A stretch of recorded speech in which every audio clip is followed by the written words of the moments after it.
విజయనగరం జిల్లాలో 2019లో YSR Congress party clean sweep చేసింది. 10కి 10 స్థానాల్లో కూడా అక్కడ గెలిచిన పరిస్థితి. 10 కాదు 9 స్థానాల్లో క్లీన్ స్వీప్ చేసింది. ఇప్పుడు వైట్ వాష్ అయింది. పోటీ చేసిన 8 స్థానాల్లో తెలుగుదేశం పార్టీ గెలిచింది. నెల్లిమర్ల నుంచి జనసేన పార్టీ పోటీ చేసింది. అక్కడ లోకం మాధవ్ గెలిచారు.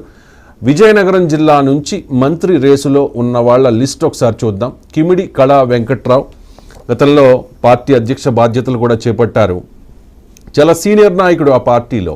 కాబట్టి కిమిడి కళా వెంకట్రావుకి కన్ఫర్మ్ అయిపోయింది ఆయన క్యాబినెట్లో ఉండబోతూ ఉన్నారనేది మాకున్న విశ్వసనీయ సమాచారం. అండ్ అక్కడ చీపురుపల్లిలో పోటీ చేసి గెలిచారు. ఎవరు ఓడించారంటే బొత్స సత్యనారాయణ ఖచ్చితంగా ఎగ్జిట్ పోల్స్ అన్నీ చెప్పాయి ఆయన గెలవబోతూ ఉన్నారు. వైసీపీ అధికారంలోకి వచ్చినా రాకపోయినా బొత్స గెలుపు మాత్రం ఖాయం అనేది అనేక ఎగ్జిట్ పోల్స్ చెప్పిన మాట.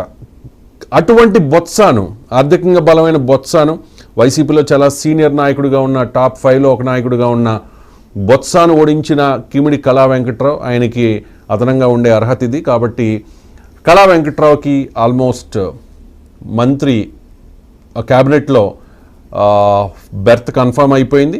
ఇక విజయనగరం జిల్లా నుంచి మరొకరికి వచ్చే అవకాశం కూడా కనిపిస్తోంది.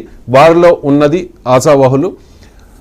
అతిథి విజయలక్ష్మి గజపతిరాజు, అశోక్ గజపతిరాజు వారసురాలుగా ఉన్నారు.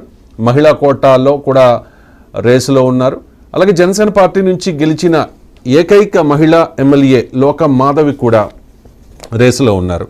జనసేన నుంచి గెలిచిన ఏకైక మహిళ కావడం అండ్ పారిశ్రామికవేత్త కావడం, దాంతోపాటు మహిళ కాబట్టి అవకాశాలు ఉన్నాయి. కిమిడి కళా వెంకట్రావుకి దాదాపు కన్ఫర్మ్ అయిపోయింది. సో మరొకరికి ఇస్తే ఇద్దరు ఉన్నారు మహిళా కోటాలో. సో ఎవరికి వస్తుందనేది వేచి చూడాలి. ఇక ఉమ్మడి విశాఖ జిల్లాలో 2019లో వైఎస్ఆర్ కాంగ్రెస్ పార్టీ 15 స్థానాలకి 11 స్థానాలను కైవసం చేసుకుంది. Visakha east, west, north, south మాత్రమే తెలుగుదేశం పార్టీ అప్పుడు కైవసం చేసుకున్న పరిస్థితి. కానీ ఈ ఎన్నికల్లో 2 స్థానాలకు మాత్రమే పరిమితమైంది.